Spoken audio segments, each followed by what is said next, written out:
Na, kas šiandien lėmė pergalę? Ar sunku nusiteikti tokiam rungtynėm, kai visgi jos taip jau ir turnyrai lentelėje neturi kažkokios įtakos? Nusiteikti, aš manau, vyrai yra nusiteikę kiekvienom varžybom. Ir kol kas nebuvo tokių varžybų pastaruoju metu, kad būtume nusiteikę su CSKA.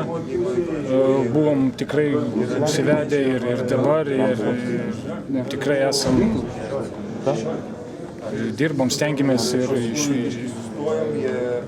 gaila, kad tokia situacija, kad neturim šansą jau praeiti top 8, bet žinot, gyvenimas yra toks ir yra žaidi blogai, ir gerai, ir taip, ir visai būna. Ir svarbiausia, su didžiausi vyrais, kad jie nepasiduoda ir kovoja, ir stengiasi, ir tai džiaugiuosi, kad vyrai turi sielą ir mūsų komanda turi tikrai sielą.